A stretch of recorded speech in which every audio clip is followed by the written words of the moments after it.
Alors, il y a eu d'abord un changement fondamental, c'est le fait que la Banque centrale européenne a annoncé, elle ne l'a pas fait, mais elle a annoncé qu'elle était prête à racheter massivement des dettes publiques, des bons du trésor, des pays en difficulté.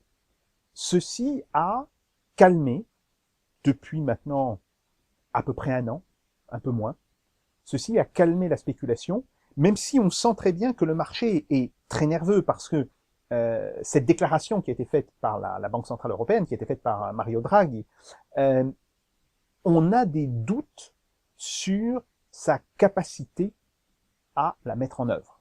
C'est qu'on a des doutes sur la capacité réelle de la Banque centrale européenne à faire ce qu'elle a dit. Mais en attendant, il est clair que aujourd'hui, la spéculation est plutôt à un niveau faible. Et ça, c'est évidemment un grand changement par rapport à janvier-février 2012, quand le livre est sorti. On était en plein dans des crises spéculatives récurrentes sur la zone euro. Le deuxième changement, mais lui, il était beaucoup plus prévisible, c'est l'approfondissement de la crise en Grèce, évidemment, au Portugal, en Espagne et maintenant en Italie. Alors, il y a eu un approfondissement depuis janvier 2012. Aujourd'hui, grosso modo, on a atteint le plancher dans cette crise. Et il faut comprendre que une économie, sauf catastrophe naturelle ou catastrophe militaire, ne va pas s'effondrer continuellement. Bon, le Portugal, la Grèce, l'Espagne connaissent aujourd'hui des taux de chômage qui sont extrêmement élevés, grosso modo plus de 24% pour la Grèce et pour l'Espagne, environ 20% pour le Portugal. Le taux de chômage, d'ailleurs, continue d'augmenter et augmente de manière assez sensible en Italie. Les économies sont aujourd'hui rentrées dans des phases de stagnation. Et donc, le problème qui va se poser, c'est comment ces économies qui sont stagnantes pourront-elles faire face à l'ampleur des dettes qu'elles ont accumulées depuis maintenant plusieurs années. Et donc, c'est de ce point de vue-là que la question de la soutenabilité de la dette, c'est-à-dire et donc avec ça la question du défaut, va être posée. Et ce n'est pas un hasard si on entend de plus en plus des gens dire soit il faut organiser un défaut européen commun. Bon, c'est un certain nombre de banquiers qui le disent, même Patrick Artus, qui travaille pour Natixis, le dit. Ou alors, dans un autre, et en fait, ça revient à dire la même chose, hein, il y a des hommes politiques ou des conseillers d'hommes politiques en Allemagne qui disent l'Allemagne ne pourra pas à elle seule sauver la zone euro. Oui, c'est un constat qu'on ne peut que partager. Et donc, il va falloir à un moment donné abandonner la zone euro pour sauver l'Europe. Donc voilà, c'est grosso modo l'état de la situation dans laquelle on est, avec le fait qu'il y a justement cette accumulation, mais une accumulation maintenant depuis un an de problèmes de plus en plus explosifs, et ces problèmes vont se révéler très probablement au moment où, un petit peu après, les élections allemandes. Alors après, vous avez des événements qui sont des événements de l'ordre du conjoncturel, mais qui sont importants. La Cour constitutionnelle de Karlsruhe va devoir rendre un jugement sur la légalité, par rapport à la constitution allemande, hein, sur la légalité de l'opération des OMT faite par la BCE. On peut penser aujourd'hui qu'elle va les déclarer illégales. Alors, les OMT, ce qu'on appelle Outright Monetary Transaction. Ça veut dire, vulgo, c'est la BCE qui rachète des bons du trésor grecs, espagnols, italiens, portugais, pour éviter que les taux ne deviennent prohibitifs sur les marchés financiers. Voilà, c'est ça. Et évidemment, c'est contradictoire avec la Constitution allemande. Et là, il faut comprendre qu'il y a en Europe une asymétrie très intéressante. La France, chaque fois qu'il y a eu un nouveau traité européen, s'est empressée de changer sa Constitution pour mettre sa Constitution en accord avec les nouveaux textes européens. L'Allemagne demande à sa Cour constitutionnelle de vérifier si les traités européens sont compatibles avec la Constitution allemande. Bon. C'est deux philosophies qui sont radicalement différentes et qui, à mon avis, sous-tendent deux philosophies de la construction européenne qui sont tout à fait différentes. Les Français, on peut le regretter, mais de fait, les gouvernements français successifs sont dans une logique de fédéralisme. L'Allemagne est dans une logique de confédéralisme, c'est-à-dire qu'elle est prête à accepter des réglementations européennes, mais à la condition que ces réglementations européennes ne soient pas contradictoires avec sa constitution. Et ça pose un problème, parce qu'on n'aura pas deux Europes. Une Europe fédérale à la française et une Europe confédérale à l'allemande. Ça sera l'une ou l'autre, ou peut-être aucune des deux. Mais il faut savoir que, à partir du moment où nous sommes quasiment les seuls à jouer la carte du fédéralisme, nous sommes sûrs de perdre. Et ce sont les Allemands qui, de fait, se trouvent en position de force. Je dis bien de fait. Je ne dis pas que l'Allemagne a, d'une certaine manière, pensé cette situation. La France aurait très bien pu adopter une position à l'allemande et de dire, ben voilà, nous acceptons les réglementations européennes dans la mesure où elles sont compatibles avec notre Constitution. Mais, à ce moment-là, il y aurait eu une égalité entre les deux pays, et il y aurait eu un équilibre beaucoup plus réel entre la position française et la position allemande. D'une certaine manière, nous nous sommes désarmés spontanément, alors que l'Allemagne, elle, conservait des éléments juridiques qui lui donnent un poids, de fait, aujourd'hui, extrêmement important dans l'Europe.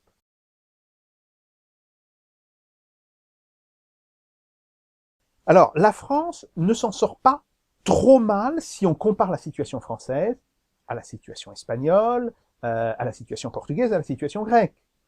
Il faut quand même se souvenir que la France est la deuxième économie de la zone euro. Et que, donc, de ce point de vue-là, il y a une profondeur de l'économie qui est différente de ce qu'il y a en Grèce ou au Portugal, et ça donne d'une certaine manière une inertie plus importante à l'économie française. Mais quand on regarde, si vous voulez, les chiffres, et cela depuis plusieurs années, on se rend compte que la France est dans une logique de désindustrialisation depuis maintenant 5 à 6 ans.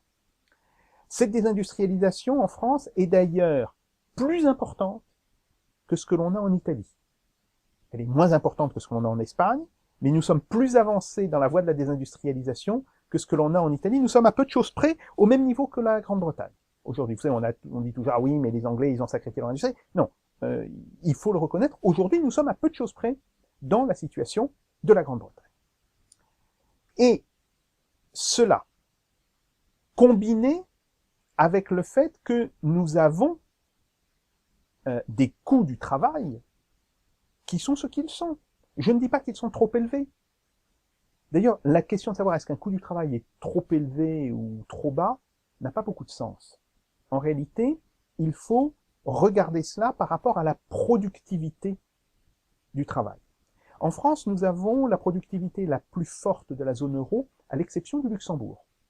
Bon, Luxembourg, on comprend bien que c'est un cas complètement particulier. Mais ce qui est intéressant, c'est que la productivité du travail est plus importante qu'en Allemagne, en France. Bon. Et donc, de ce point de vue-là, on ne peut pas dire que les coûts du travail soient trop élevés en France. Mais l'Allemagne depuis 2002-2003, a procédé, sans le dire, à l'équivalent d'une dévaluation interne. C'est-à-dire qu'elle a fait baisser relativement aux autres pays le poids de ses charges, ou plutôt qu'elle a transféré les charges qui pesaient avant sur les entreprises sur les ménages, avec deux effets. Le premier, c'est qu'on réduit la consommation des ménages. Donc les Allemands ont moins consommé de produits importés, en particulier d'Italie, de France, du Portugal et de Grèce, et qu'ils ont baissé leur prix de manière relative. C'est l'une des raisons des problèmes que nous rencontrons dans la zone euro et que rencontrent les pays de l'Europe du Sud. Que disent les Allemands? Faites comme nous. Le problème, si tout le monde fait comme l'Allemagne, grosso modo, si nous devenons tous des fourmis, il n'y a plus de consommation dans la zone euro. Et donc, nous allons connaître non pas une récession, mais une dépression économique extrêmement forte. En réalité, l'Allemagne n'a pu mettre en place sa politique que parce que les autres ne le faisaient pas. Et si vous voulez, dans la logique entre les cigales et les fourmis, c'est la fourmi qui a besoin des cigales, en réalité. La fourmi, pour mettre en place son programme d'austérité et de contraction des dépenses, a besoin que la consommation dans les autres pays, dans les pays qui sont des cigales, continue d'augmenter. Donc aujourd'hui, quelle est notre situation? Eh bien, nous n'allons pas avoir d'autre solution que de jouer à notre tour les fourmis, si vous voulez. Puisque l'Allemagne ne veut pas bouger, l'Allemagne ne veut pas changer sa politique, elle ne veut pas non plus financer les pays d'Europe du Sud. On peut d'ailleurs le comprendre, hein, si vous voulez. Il faut savoir ce que ça coûterait à l'Allemagne. Ça coûterait très très cher. Hein. Ça coûterait environ 10% du produit intérieur brut allemand. Donc, c'est tout à fait compréhensible. Je ne jette pas la pierre aux Allemands pour refuser de contribuer pour l'Europe du Sud. Ils ne peuvent pas. Bien. Mais à ce moment-là, si nous restons dans la zone euro, nous serons contraints de manière absolument logique et implacable d'appliquer à notre tour des tours de vis d'austérité. Et là, il faut comprendre une chose, c'est que quand vous avez l'économie qui est la deuxième de la zone euro, qui va rentrer en récession, car c'est ce que provoquera ce type de politique, les conséquences générales sur la zone euro seront extrêmement fortes et extrêmement dévastatrices. Alors, maintenant, dans le conjoncturel, on a connu un deuxième trimestre qui était bien meilleur que le premier, donc tout le monde est euphorique, plus ou moins. Il faut savoir que ces chiffres ne sont absolument pas transposables dans la durée.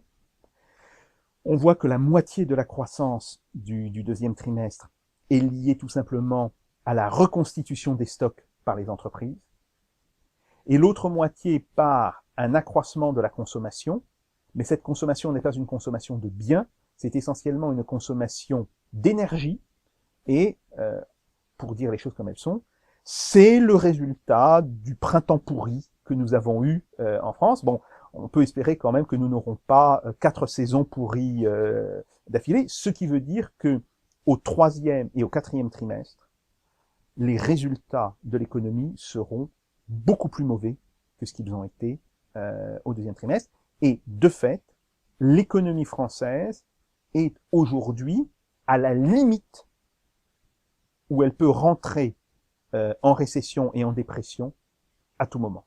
Ce qui explique d'ailleurs, je pense, la très grande prudence du gouvernement dans l'application de toute une série de mesures.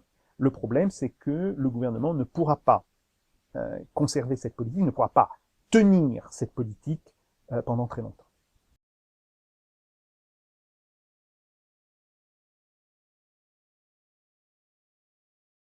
Oui, c'est très simple. La politique de déflation, vous dites, grosso modo, comme si le gouvernement réunissait les syndicats patronaux, etc., et leur disait, voilà, tout le monde va réduire ses revenus de 20%. Et donc, si tout le monde réduit de 20%, personne ne les réduit, si vous voulez. D'accord, vous allez réduire vos salaires de 20%, mais les prix vont être réduits de 20%. Donc, fondamentalement, le salaire réel ne bouge pas. Sauf que, comme toujours, le diable gît dans le détail. Premièrement, les prix, certains prix, sont beaucoup plus rigides à la baisse que les salaires.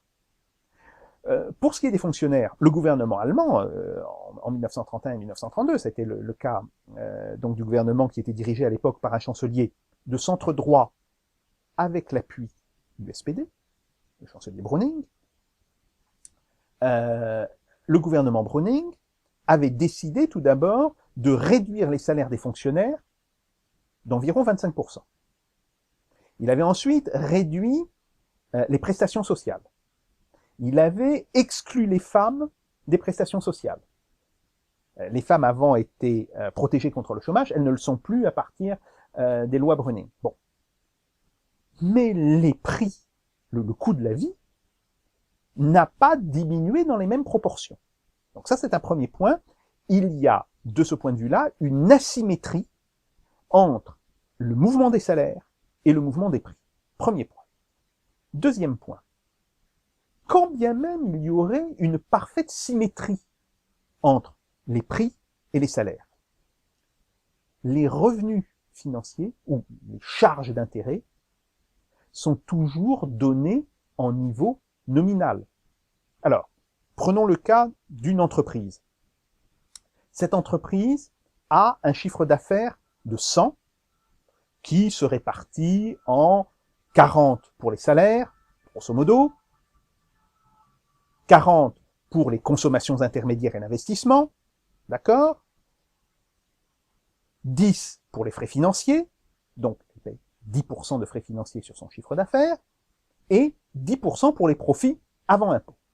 Bien. Cette entreprise baisse ses salaires de 25%. Donc les salaires passent de 40 à 30. Ah, mais il faut aussi qu'elle baisse ses prix de 25% si elle veut jouer le jeu. Donc, on passe de 100 à 75. 25% de moins. Bien.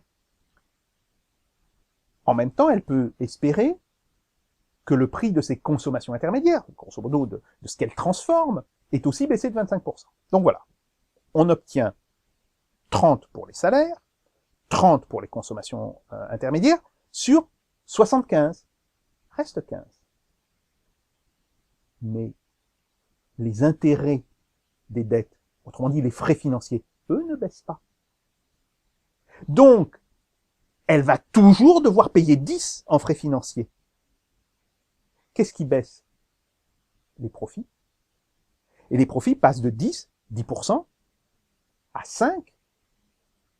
Et à ce moment-là, cette baisse des profits va entraîner mécaniquement une baisse très rapide de l'investissement, qui va entraîner une baisse de la production, qui va provoquer du chômage, et de proche en proche, l'économie va rentrer à ce moment-là en dépression. Maintenant, pour reprendre le cas de l'Allemagne, on dit en Allemagne, les salaires ont été, parce que bon, si les salaires du public ont été plus fortement réduits que les salaires du privé, bon, ils ont été réduits d'environ 20%. Mais le chômage est passé grosso modo de 15% à plus de 35%. Et donc, la demande intérieure allemande a été beaucoup plus réduite que par le simple mouvement des salaires. Et c'est l'une des raisons de l'explosion de la crise. Donc, en 1932, enfin, 31 et 1932, et à la fin des fins, des succès électoraux du parti nazi. Bon, maintenant, il faut quand même dire que le parti nazi n'est arrivé au pouvoir que parce que une fraction de la droite traditionnelle allemande a décidé qu'il était devenu fréquentable. Bon. Et en fait, le véritable accoucheur, ou les véritables accoucheurs du nazisme, c'est la crise, bien entendu, en termes de toile de fond, c'est concrètement Fritz von Papen et Hindenburg, le chancelier.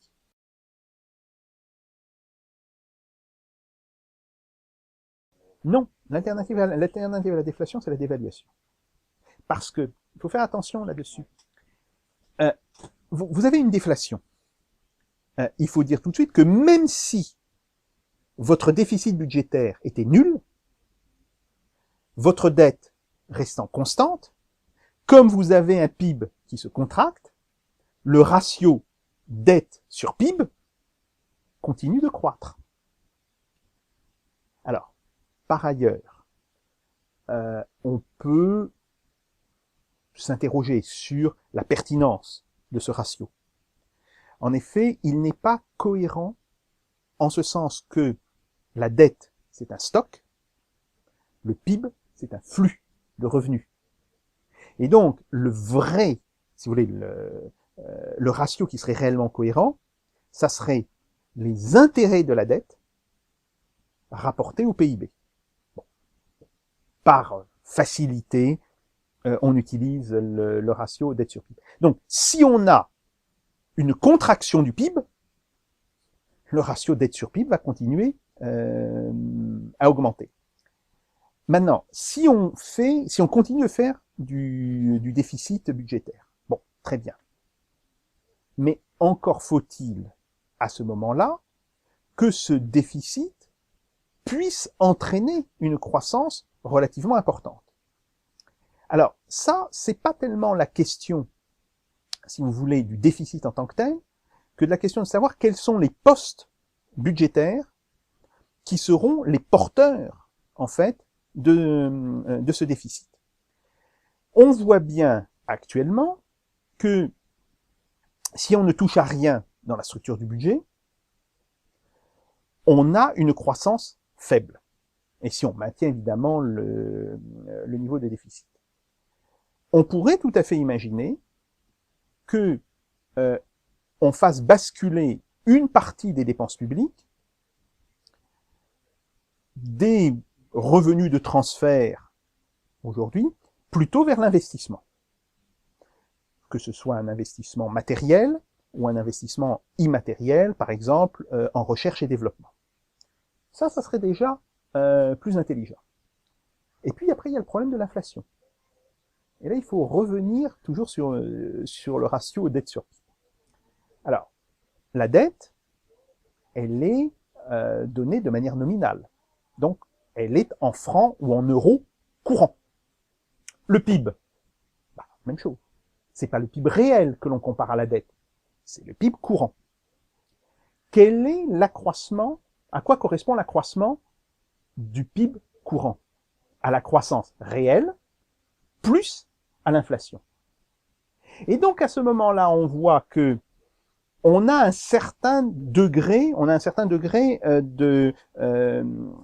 croissance réelle, plus un certain degré d'inflation, ça peut tout à fait engendrer une baisse du ratio dette sur PIB. Le problème, c'est que actuellement, avec la politique de la Banque centrale européenne, nous avons une inflation qui est historiquement basse. Si vous voulez, cela fait pratiquement un siècle et demi que la France n'a plus connu une inflation à ce niveau. Et là, l'inflation sur les 12 derniers mois a été de 1,3% dans la zone euro, et en France, ça a été probablement de l'ordre de 1,1%. C'est une inflation historiquement basse et qui vient en réalité ajouter des problèmes à la question de la très faible croissance.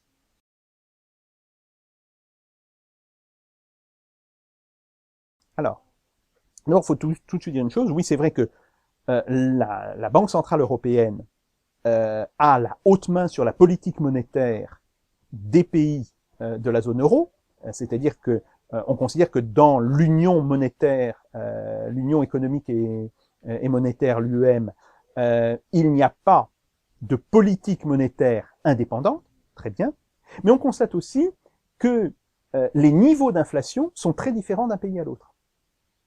Ce qui aurait dû mettre la puce à l'oreille des économistes depuis maintenant plusieurs années, parce que si la même politique monétaire peut donner naissance à des niveaux d'inflation différents, ça veut dire qu'il y a en réalité des facteurs non monétaires de l'inflation. Bon, voilà, il faut le dire, mais c'est un point extrêmement important. Alors, les institutions de la zone euro. Ben, ces institutions de la zone euro sont un immense bricolage. Alors, je dis ça d'ailleurs de manière absolument pas péjorative. Le bricolage institutionnel a sa légitimité dans un certain nombre de cas. Si l'on pense que l'on ne peut pas faire de grandes réformes institutionnelles à un moment donné, et que l'on peut, sur 10 ans ou sur 15 ans, progresser de manière cohérente vers un objectif institutionnel, toujours en ajoutant ou en modifiant des institutions. Bon, ça peut être une stratégie, il faut le dire. Maintenant, le vrai problème, c'est qu'il n'y a pas de cohérence du point de vue des institutions.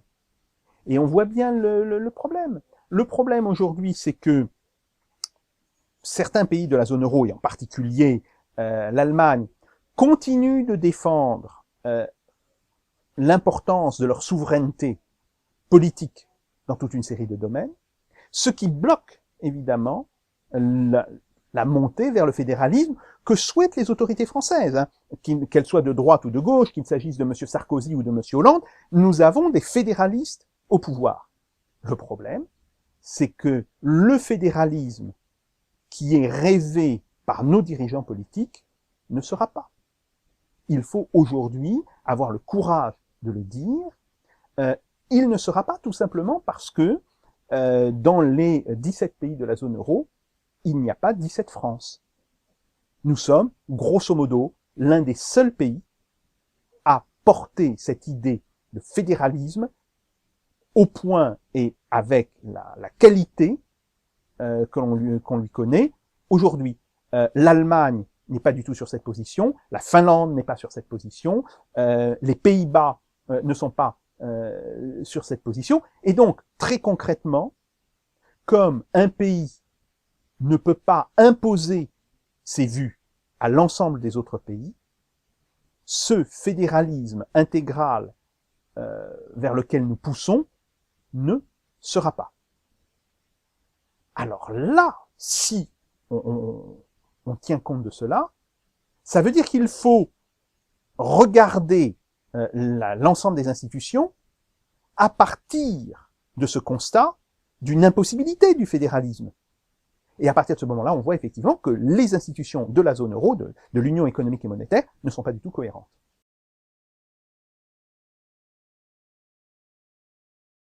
Le fédéralisme furtif, c'est le fédéralisme qui est porté largement par le gouvernement français.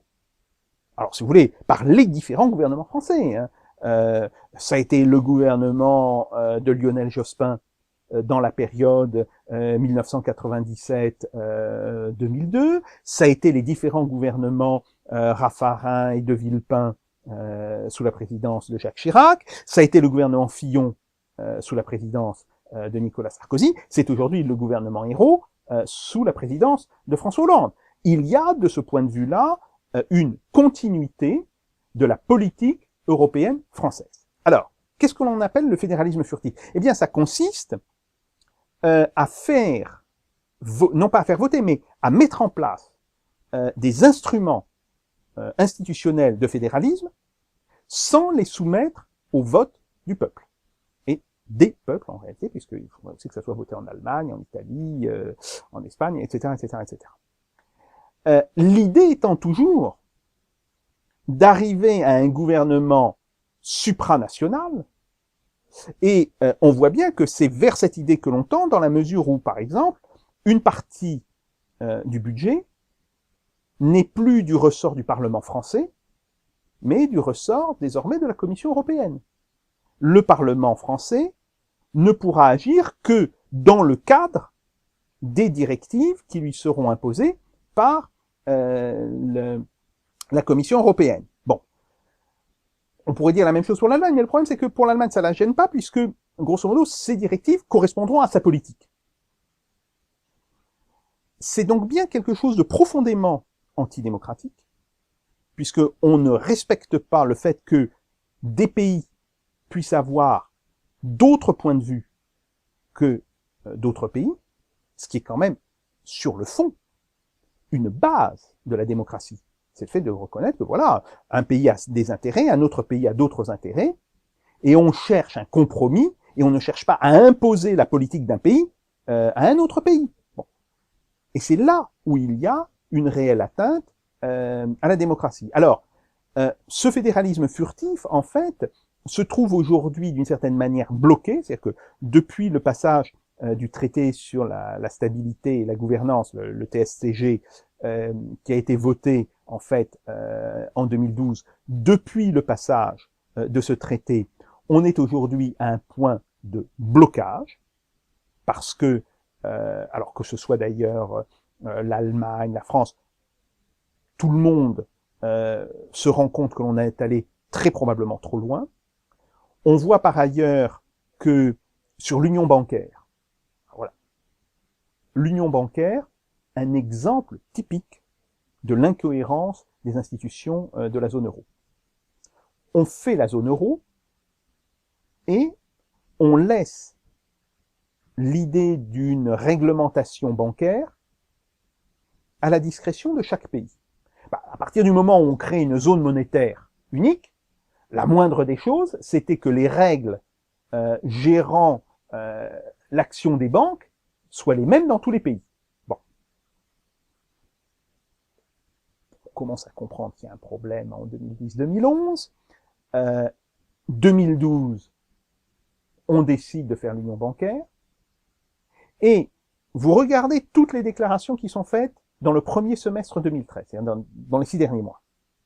Et vous voyez chaque fois que l'Allemagne dit « Oui, oui, l'union bancaire, c'est très bien, mais d'abord, je ne veux pas qu'elle s'applique à toutes mes banques. » Donc, on retire du cadre de l'union bancaire les Landesbank allemands, c'est-à-dire les banques régionales allemandes qui jouent un rôle extrêmement important. Puis elle dit « Ah, mais je suis pas sûr que ce soit compatible avec ma constitution, il va falloir que je fasse une réforme constitutionnelle. » Donc, ça veut dire que la réforme, enfin l'union bancaire, est renvoyée à 2015 ou 2016, au minimum, si jamais elle se fait. Et donc, si vous voulez, le cas de l'union bancaire est aujourd'hui un bon exemple pour voir que en réalité, on a atteint l'extrême limite de ce que l'on pouvait faire dans le cadre du fédéralisme furtif, et plus généralement dans le cadre du fédéralisme, et de ce type de blocage, évidemment, vous pouvez déduire un blocage beaucoup plus général sur la zone euro.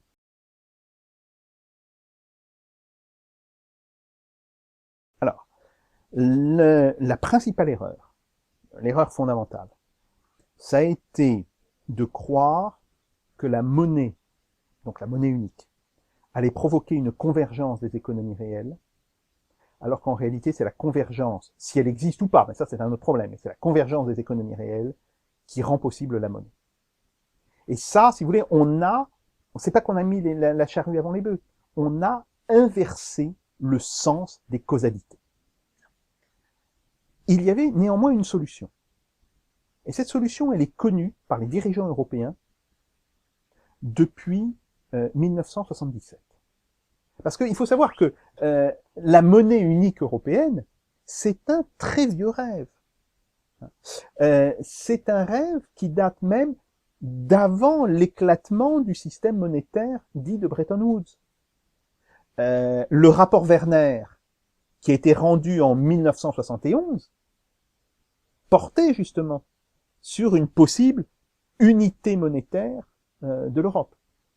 Donc ça fait, grosso modo, 30 ans, en fait, avant la création de l'euro, puisque l'euro a été créé en 1999, on peut dire qu'il y a, depuis 30 ans, il y avait des débats sur la question de cette monnaie unique. Et les dirigeants savaient très bien que la condition de fonctionnement de la monnaie unique, c'était une union de transferts entre les pays adoptant la même monnaie. On peut d'ailleurs le comprendre très bien si on regarde la situation quand on avait le franc en France. Bon. Au début des années 80, la Lorraine connaît une crise importante de la sidérurgie. Si la Lorraine avait été un pays indépendant, si ça n'avait pas été la Lorraine, mais ça avait été l'ancienne Lotharingie, bon, ben elle aurait dévalué la monnaie de la Lorraine.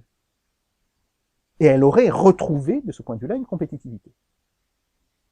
La Lorraine n'était pas un État indépendant, c'était une province française. Donc, pour essayer de redonner une compétitivité au territoire lorrain, il a fallu mettre de l'argent, autrement dit, il a fallu que les autres régions de la France contribuent très fortement au budget de la Lorraine, alors avec à la fois des transferts indirects, par exemple, la sécurité sociale et la caisse de chômage. La sécurité sociale, les prélèvements se font sur l'ensemble du territoire. Les caisses de chômage, même chose. Et quand vous avez dans une région un problème particulier de chômage, ça veut dire que mécaniquement, il y a des transferts des régions qui ont plus d'activité vers cette région qui a moins d'activité. Donc, il y a eu des transferts indirects et il y a eu surtout des transferts directs avec des subventions et des investissements extrêmement importants réalisés par le gouvernement. Alors maintenant, transposons ce modèle à l'Europe. Ben, ça voulait dire, et ça a été calculé, qu'il aurait fallu que les Européens mettent en commun à peu près 10% de leur PIB. Pourquoi pas? Si vous voulez, d'un point de vue économique, pourquoi pas, hein? Alors après, on peut discuter, est-ce que le fédéralisme européen est politiquement souhaitable ou pas? C'est tout à fait une autre question. Mais je disais, là, uniquement économiquement, oui, pourquoi pas? Ben, le problème, c'est que personne ne le veut, même pas les Français, qui, de ce point de vue-là, sont certainement les plus incohérents de tous les Européens, puisque nous disons « vive le fédéralisme », mais nous cherchons avant tout à limiter nos transferts. Il faut savoir qu'aujourd'hui, les transferts à l'Union européenne représentent 1,29% du PIB. Grosso modo, 1/8 de ce qu'il faudrait pour que la zone euro soit viable. Et donc, on avait au départ cette contradiction dans la construction de la zone euro, le fait que ce n'est pas la monnaie qui fait converger l'économie réelle, c'est le contraire, c'est l'économie réelle qui fait converger la monnaie. De ce point de vue-là, il y a toute une série d'études scientifiques. Alors, ce sont des modèles assez complexes, mais qui montrent bien que sans flux de transfert, il ne peut pas y avoir de cohérence et de convergence des économies. Et donc ça, c'était d'une certaine manière la première et l'unique condition réelle de viabilité de la zone euro. Et cette condition de viabilité n'était pas réunie dès le départ.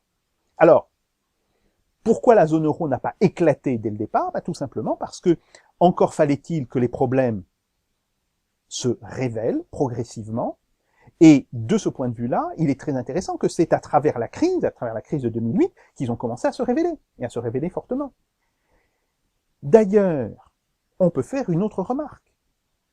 C'est que les institutions de la zone euro, qui veulent donc appliquer à des pays qui ont des structures économiques différentes, puisqu'il n'y a pas de convergence, mais qui veulent appliquer à ces pays le même cadre monétaire, aboutissent en réalité à amplifier la crise au lieu de la réduire. Et en réalité, si l'Europe n'avait pas été en union économique et monétaire, c'est-à-dire que si il y avait eu peut-être des relations entre les monnaies, mais que chaque pays avait conservé la capacité de dévaluer ou de réévaluer, car l'Allemagne a réévalué dans les années 60 à plusieurs reprises, à ce moment-là, nous aurions eu une résistance beaucoup plus grande par rapport à la crise. Donc, deuxième problème, cette union économique et monétaire, la zone euro, en raison de ses imperfections, tend désormais à amplifier les chocs exogènes et transforme ce qui aurait dû être des crises modérées en des crises particulièrement graves pour un certain nombre de pays.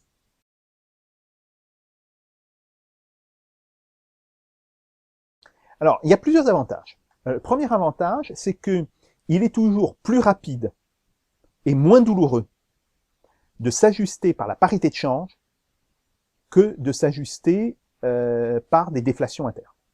Ça, c'est très clair. Et donc, de ce point de vue-là, on aurait une succession de dévaluations dans les différents pays, dans certains des pays de la zone euro. Il y aurait probablement une réévaluation en ce qui concerne l'Allemagne, c'est-à-dire que le nouveau Deutsche Mark, ou le Deutsche Mark retrouvé de l'Allemagne, aurait tendance à s'apprécier par rapport à la valeur de l'euro, et ces mécanismes de dévaluation rendraient aux économies des pays d'Europe du Sud un degré de compétitivité instantané.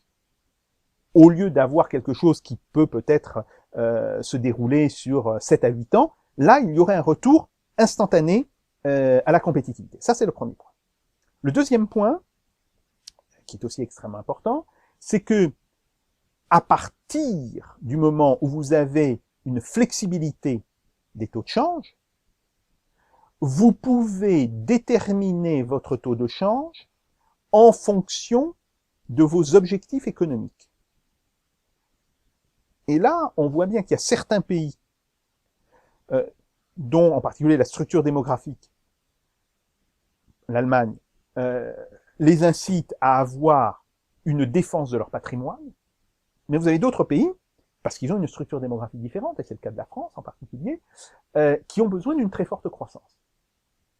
Et là, on voit immédiatement que la flexibilité de taux de change permet à ces pays de retrouver une forte croissance. Alors, avec plusieurs collègues, on a fait un modèle. Ce modèle, justement, est publié à la Fondation Res Publica. Et ce que nous montrons, c'est que dans le cadre de dévaluation, et je souligne que la dévaluation de la France n'est pas la plus importante, que certains pays dévaluent plus que la France, donc vont se trouver dans une situation d'avantage comparatif par rapport à la France. C'est en particulier le cas de l'Espagne, du Portugal et de la Grèce, que donc, dans le cadre de ces dévaluations, eh bien, on a le retour d'une très forte croissance. Pour la France, on a une croissance qui, grosso modo, est de plus 20% en quelques années. Mais par exemple, pour la Grèce, c'est encore plus spectaculaire. On a calculé que la dévaluation, qui serait très importante de la Grèce, redonnerait immédiatement une compétitivité considérable à l'industrie et à l'économie grecque. Et donc, il y aurait des croissances de l'ordre de 7 à 8% les premières années dans ce type de mécanisme. Donc, il est évident qu'il y a là un très gros avantage. Alors après, beaucoup de gens disent, oui, mais est-ce que vous avez tenu compte des coûts de la dévaluation? Bien entendu, nous faisons toujours des calculs nets et jamais des calculs bruts. C'est-à-dire que nous imputons toujours ces coûts. Les coûts de la dévaluation sont de deux ordres. Le premier, évidemment, c'est le fait que ce que vous importez, vous le payez plus cher. S'il vient d'un pays qui n'a pas dévalué. Car il faut ici souligner que les importations qui viendraient, par exemple, du Portugal ou d'Espagne, comme ces pays dévalueraient plus que la France, nous coûteraient moins cher. Bon, je glisse là-dessus, mais il faut toujours avoir ça à l'idée. Alors, première question, le coût du carburant, le coût de l'énergie. Bien sûr, nous importons une partie non négligeable de notre énergie, encore que nous en importons plutôt moins que les autres pays européens, Et ça, on sait, c'est le poids du nucléaire dans l'économie française. En fait, compte tenu de l'importance des taxes sur les prix des carburants, la hausse qui serait perçue par les ménages, qu'il s'agisse du gazole, qu'il s'agisse du fioul pour se chauffer, qu'il s'agisse donc du carburant de leur voiture, serait extrêmement limitée. Dans le cas d'une dévaluation de 25%, les coûts seraient, en fonction du type de carburant, de 6 à 8%, la hausse des coûts. Donc on voit, c'est quand même relativement faible. La deuxième chose, c'est évidemment, on va dire, mais voilà, vous allez produire plus, il y a une forte croissance. Mais ça veut dire que vous allez importer plus. Oui, c'est exact. C'est exact. Et nous l'avons calculé. Et quand je dis, on a une croissance, par exemple, de plus de 5% la première année, de plus de 6% la deuxième, etc., c'est en tenant compte du fait que chaque accroissement des exportations françaises nécessitera des importations de matières premières, et donc voilà, tous ces calculs ont été faits. La deuxième grande question qui nous est posée, c'est et la dette? Pourquoi? Parce que on sait, les 2/3 de la dette française, de la dette publique française, sont détenus par des non-résidents. On ne sait pas d'ailleurs s'il s'agit d'entreprises françaises qui sont situées à l'étranger, etc. Disons globalement des non-résidents. Bien. Et là, il faut rappeler la jurisprudence constante de tous les tribunaux d'arbitrage internationaux sur cette question. Si l'on a une dissolution de la zone euro, les contrats qui ont été rédigés en France seront immédiatement redénominés en francs. Les seuls contrats sur lesquels il pourrait y avoir un problème sont les contrats qui auraient été passés hors de France. Par exemple, pour une petite partie de la dette, le Trésor public est allé sur la place de Londres pour placer sa dette. Le contrat est donc de droit britannique à ce moment-là. Et là, oui, il peut y avoir un problème. Alors, passons au calcul. On a, quelle est la part des contrats qui sont en droit français? On le sait, c'est environ 85%. Si on a une dévaluation de 25%, bah ces 85%, ils vont être dévalués comme la monnaie nationale. Donc, le problème ne se posera que pour les 15% restants. Alors, un quart de 15%, ça fait 3,75%. Donc, une dévaluation de 25% n'augmenterait la charge de la dette que de 3,75%. Et je dis bien, c'est le résultat d'une jurisprudence constante en droit international. Là-dessus, je suis allé voir les gens du Quai d'Orsay, les gens de la section économique du Quai d'Orsay. Je suis allé interroger des avocats internationaux qui m'ont tous dit la même chose. Personne ne s'amusera à intenter un procès au gouvernement français sur des titres de dette qui ont été libellés en France, parce qu'on sait très bien que l'on perdra ce procès, et je pense d'ailleurs qu'on ne trouvera pas d'avocat pour engager un procès perdu d'avance. Les seuls procès qui sont possibles sont des procès qui seraient sur la question des dettes émises en droit étranger, donc depuis la place de Londres ou la place de New York, mais c'est essentiellement la place de Londres. Et là, je pense qu'il vaudra mieux que le gouvernement dise que ces dettes qui sont donc des dettes non rédigées en France, seront compensées, et que donc le gouvernement va adopter pour ces dettes un principe de compensation. Ça ne coûtera que 3,75% du PIB.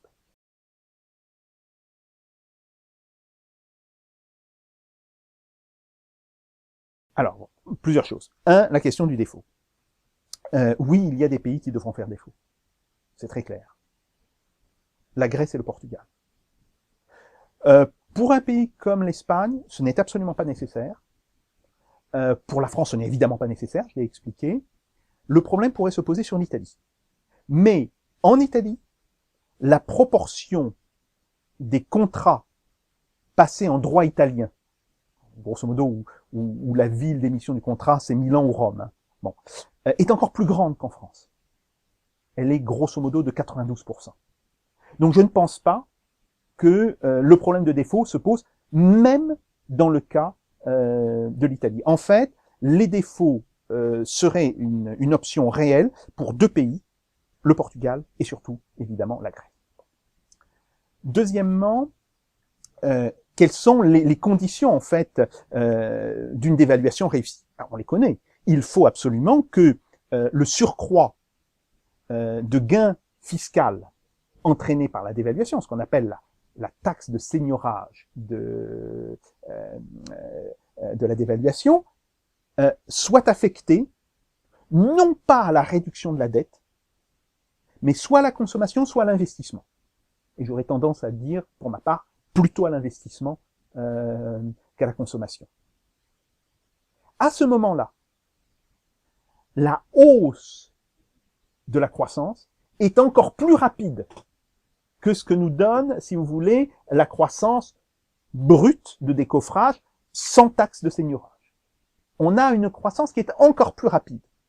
Et donc, comme on a une forte croissance, évidemment, les recettes fiscales augmentent. Et donc là, vous pouvez soit vous dire, bah, je maintiens ma pression fiscale, ou vous pouvez dire, j'en profite pour réduire de 1 ou 2 points la pression fiscale.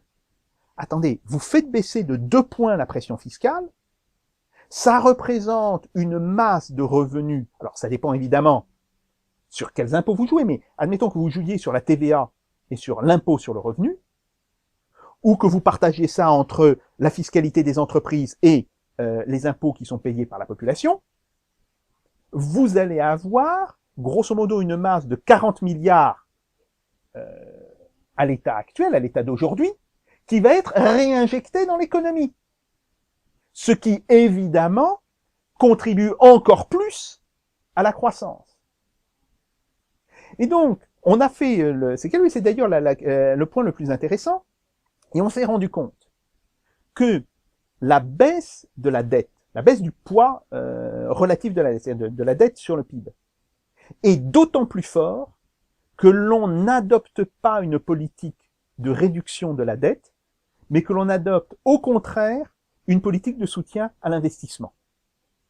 Et là, en 5 ans, on peut ramener le poids de la dette, qui aujourd'hui est de l'ordre de 85% du PIB, autour de 60%, 60 à 65% du PIB, en 5 ans. Un peu plus si on le fait par l'investissement, un peu moins si on le fait par la consommation.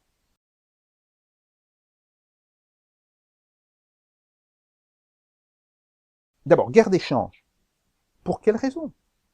Dans le modèle, nous avons supposé que les pays qui connaissaient le plus de difficultés dévaluaient plus que nous. Bon, l'Espagne dévaluait de 10 points par rapport à la France, beaucoup plus par rapport à l'Allemagne. Mais si je prends cette fois-ci la France comme base, bah, grosso modo, vous avez une dévaluation de 8 à 10 points de l'Espagne, de 4 à 5 points pour l'Italie, de 15 points pour le Portugal. Bon. Donc, il n'y a pas de guerre d'échange. Ou plutôt, si vous voulez, cet effet de dévaluation relative, il est déjà dans le modèle de dévaluation. Mais après se pose effectivement le problème de la relation avec la spéculation financière. Et là, il faut dire une chose.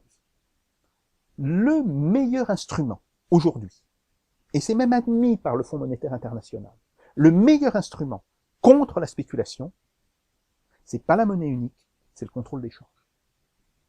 Ou plus exactement, les contrôles de capitaux.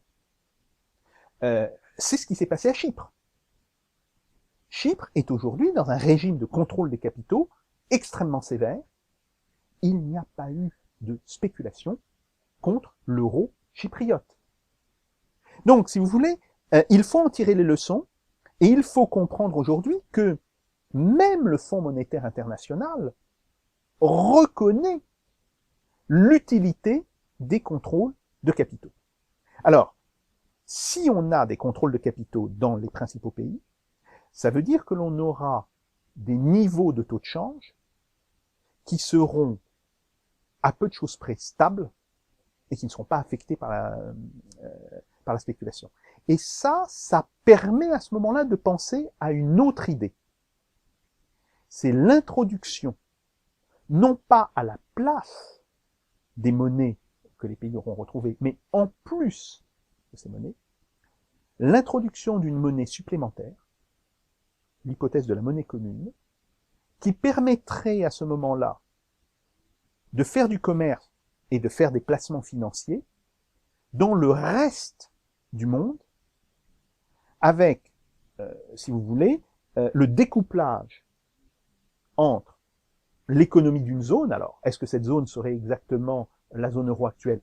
Je ne crois pas, parce que je pense que certains pays ne voudront pas de toutes les manières de cette monnaie commune une fois qu'on aura démonté l'euro, mais certains de ces pays pourraient le vouloir. C'est en particulier le cas pour l'Italie, c'est le cas pour l'Espagne, et donc je dis, on pourrait imaginer, au moins au départ, que les principaux pays de l'Europe du Sud et la France s'associent dans le cadre d'une monnaie commune, bien entendu en gardant notre monnaie nationale, avec un mécanisme où tous les ans, on reprend la question des taux de change et on dit, bon voilà, est-ce qu'il faut dévaluer telle monnaie? Est-ce qu'il faut réévaluer telle monnaie? La question des taux de change, en réalité, en économie, si vous voulez, en réalité, c'est la question des productivités relatives. Si vous êtes dans deux pays à des niveaux de productivité relatifs stables, vous aurez nécessairement un taux de change stable. Une fois que vous serez à votre taux d'équilibre, il n'y a pas de raison de bouger. Mais si la productivité d'un pays s'améliore par rapport à l'autre, ou au contraire se dégrade, il faudra soit réévaluer le taux de change, soit le dévaluer. Et donc, on peut très simplement, en calculant la productivité dans chaque pays sur les biens que l'on échange, et je signale que ces calculs existent, ils sont déjà faits. Ils sont faits à l'OCDE, ils sont faits à la Banque de France. Donc, si vous voulez, il ne s'agit pas de créer de nouvelles statistiques. On a déjà ces statistiques. On pourra, tous les ans, se mettre d'accord entre gouvernements et dire, ben voilà, il va falloir dévaluer telle monnaie, réévaluer telle monnaie, et on aura de ce fait un taux de change général qui connaîtra des fluctuations, mais en fonction de la productivité relative, et non plus des fluctuations qui seraient imposées par la spéculation financière. Et ça, si vous voulez, c'est en réalité la solution à laquelle Keynes avait pensé et qui n'avait pas été en mesure d'imposer aux États-Unis. Il avait pensé à cette solution quand il avait décrit son organisation monétaire future du monde après la Seconde Guerre mondiale en 1943. Donc, si vous voulez, c'est ça l'idée, et l'idée, c'est de revenir au principe de cette idée, de manière à revenir à ce qui était en réalité le moteur principal de Keynes. Il ne faut jamais oublier que Keynes se pose fondamentalement une question: comment arriver au plein emploi dans la totalité des pays? Et ça, c'est la question qui obsède Keynes à partir de 41, 42 et en 43. Et c'est la question qu'il va essayer à Bretton Woods de mettre en avant. On sait que malheureusement, il sera battu par les Américains. Et vous savez que la fin de cette histoire est tragique, puisque Keynes s'est tellement investi dans cette bataille qui va faire des crises cardiaques à répétition et qui va mourir au début d'épuisement, en fait. Il meurt d'épuisement au début de 1946. Il a à cette époque-là 66 ans, ce qui n'est pas un âge réellement vieux. Bon, mais il s'est littéralement tué à la tâche sur cette question.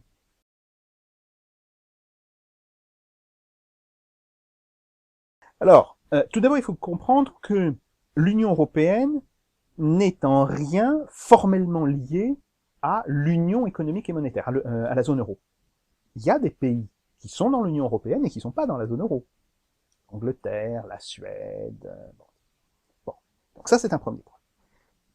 Deuxième point, c'est en quoi la crise du projet de monnaie unique peut-il avoir des conséquences sur l'idée européenne? Je dirais, sur l'idée européenne, très peu. Et d'ailleurs, il y a de plus en plus de gens, y compris en Allemagne, y compris des conseillers du ministre des Finances allemand. Par exemple, M. Konrad, dans l'interview qu'il a donnée dans Die Welt le 17 août, le dit, il faut sauver l'Europe de l'union monétaire. Autrement dit, si nous avons le choix, nous Allemands, entre sauver l'Europe et sauver l'euro, il vaut beaucoup mieux pour nous sauver l'Europe et sacrifier l'euro. C'est un point extrêmement important, si vous voulez. Et donc, je suis persuadé que l'idée européenne ne sera pas touchée par la désintégration de l'euro, si cette désintégration arrive tôt. Évidemment, si on a une désintégration de la zone euro qui se fait dans le cadre d'un conflit violent entre pays de la zone euro, ça risque d'être différent. Ça, c'est clair. Deuxième chose, c'est en quoi les institutions européennes seront-elles affectées? Normalement, toute une série d'institutions de l'Union européenne ne devraient pas être affectées. Maintenant, il est clair que si on a une dissolution de l'euro, une dissolution de la zone euro, ça ne pourra pas ne pas avoir un impact sur un certain nombre de philosophies européennes implicites, et en particulier, cela devrait permettre à ce moment-là de faire émerger l'idée, alors je vais parler dans le jargon bruxellois, l'opting in, opting out. Bon, c'est de l'anglais bruxellois. Et qu'est-ce que ça veut dire? Ça veut dire que, en réalité, au lieu d'imposer à tous les pays le même cadre d'institution, certains pays pourraient de fait appliquer certaines règles et d'autres appliquer d'autres règles. Ça existe déjà. L'espace Schengen n'est pas une réalité sur la totalité des pays de l'Union européenne. Donc, il s'agirait de généraliser cela. Donc, et d'avoir une forme beaucoup plus flexible des institutions européennes. Mais je répète, l'idée européenne, l'idée fondamentale que aujourd'hui nous pouvons avoir des divergences d'intérêts, évidemment. Mais ces divergences d'intérêts sont secondaires par rapport à un socle commun qui nous unit, et qui est un socle de culture, qui est un socle aussi d'attachement à certaines formes démocratiques, bien entendu. Bon. Ça devrait évidemment survivre. Maintenant, le point qui reste si vous voulez, à préciser, c'est de savoir dans quelles conditions se fera la dissolution de la zone euro. Et là, évidemment, si cette dissolution, elle est pensée, elle est faite par les pays de la zone euro de manière coordonnée, le choc sur les institutions européennes sera très faible. Mais si la dissolution prend la forme d'un premier pays sortant de la zone euro, puis un deuxième, puis un troisième, bref, d'une décomposition de la zone euro, là on peut craindre effectivement que les conflits entre pays ne deviennent importants. Et d'une certaine manière, et je suis très sensible à cet argument, c'est un argument que m'ont présenté plusieurs partenaires allemands, que ce soit des économistes ou même ils disent tous, aujourd'hui, le grand risque dans la zone euro, c'est la montée des conflits entre l'Allemagne et les autres pays. Et j'ai été très frappé par ce qu'a dit un des économistes qui soutient aujourd'hui le parti Alternative für Deutschland, qui a dit le risque avec la zone euro, c'est que l'Allemagne, d'une certaine manière, soit renvoyée à ces vieux démons de l'entre-deux-guerres. Et d'une certaine manière, l'euro est en train de recréer un espèce d'antagonisme entre l'Allemagne et les pays du Sud, à un niveau que l'on n'avait pas connu, que l'on n'avait plus connu, plus précisément, depuis 20 ou 30 ans. Donc, il faut aussi comprendre qu'il y a cela dans la zone euro, et que c'est peut-être un argument, bien sûr non économique, c'est un argument d'ordre psychologique et politique qui me semble aussi extrêmement important pour justifier une dissolution rapide de la zone euro.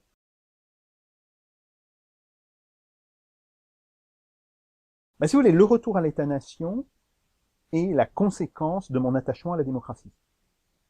Parce que aujourd'hui, il n'y a pas de démocratie en dehors du cadre des États-nations. Et on voit bien, bien sûr, on peut avoir les meilleures relations possibles et souhaitables avec les autres pays européens. J'ai de la famille italienne.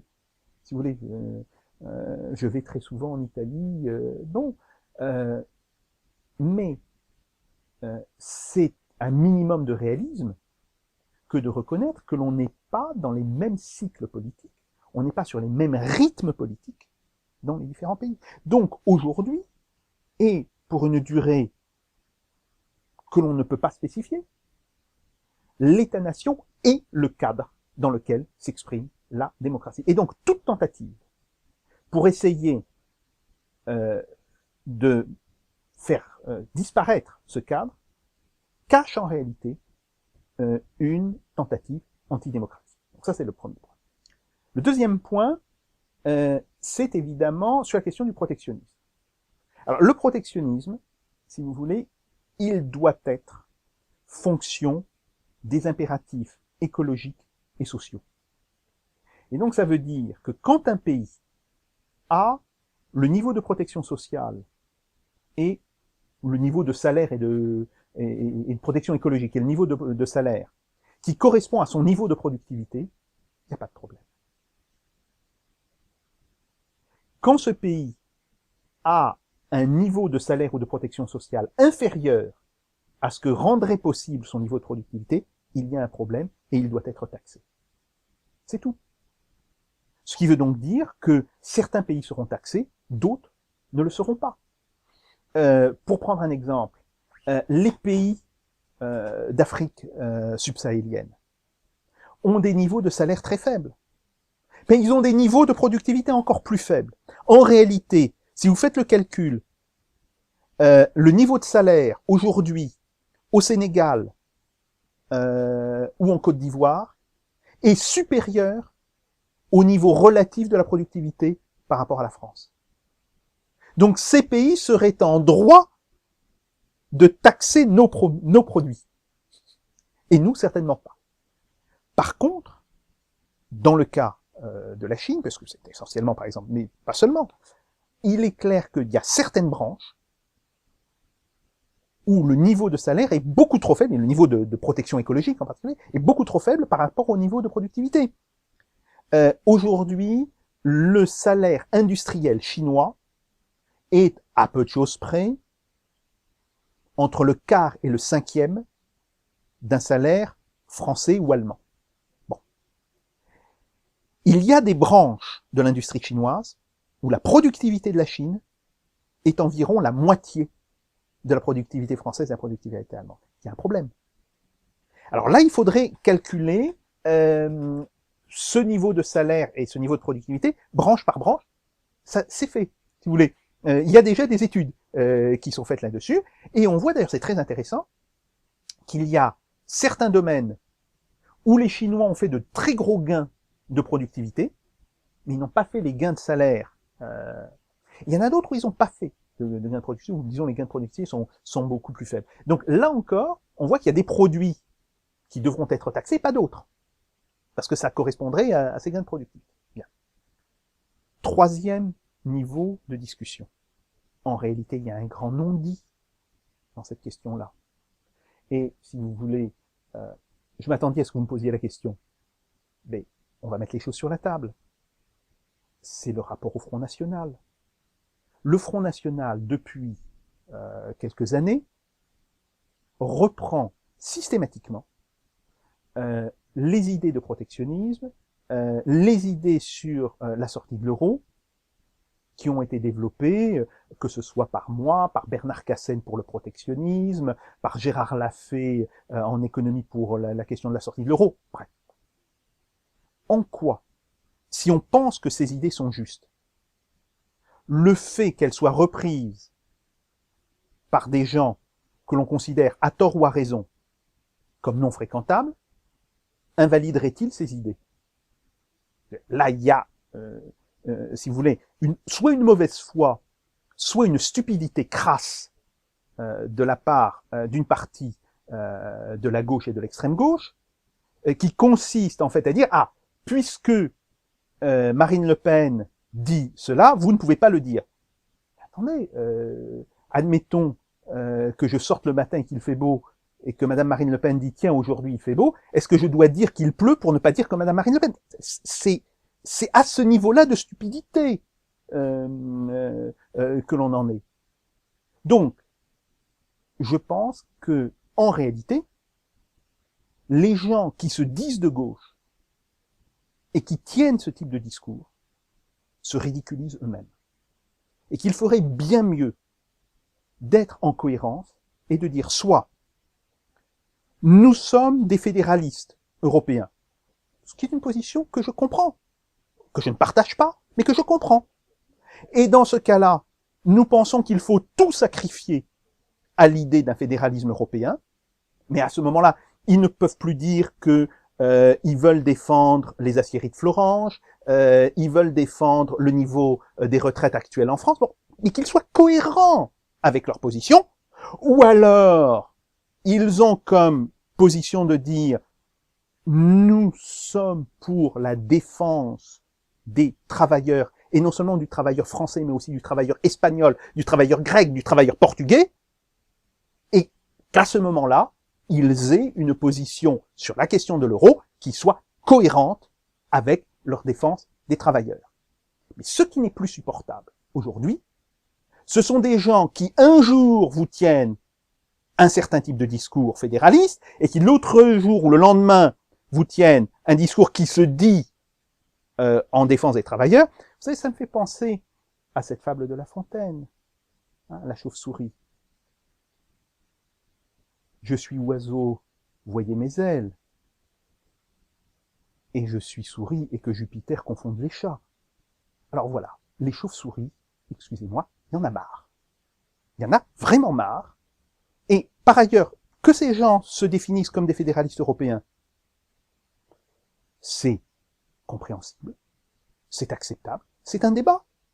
Bon, on ne sera pas d'accord, mais il n'y a rien de scandaleux dans leur position. Mais par contre, qu'ils cachent ce fédéralisme européen sous des proclamations en faveur des travailleurs, ça oui, c'est scandaleux. Puis après, il y a d'autres problèmes. Par exemple, chez les communistes, on voit très bien la contradiction.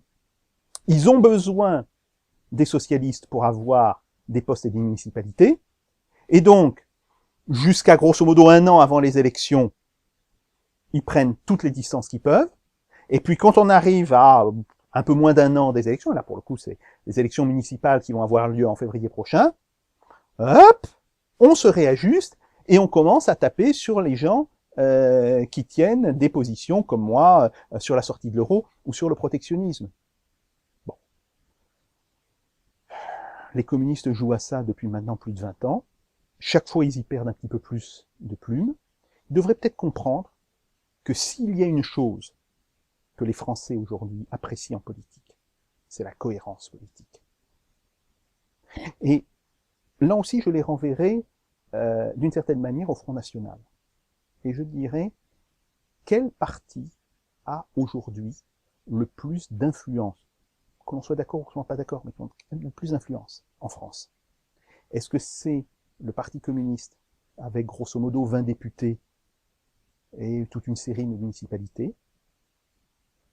Ou est-ce que c'est pas le Front National, qui n'a que 2 députés et 0 municipalité? Et il faut quand même réfléchir à cela. Alors, je ne dis pas ça comme un appel à voter Front National, bien évidemment, mais je dis simplement qu'il y a un moment, il y a un degré d'incohérence discursive qui vous condamne de toutes les manières à la disparition politique.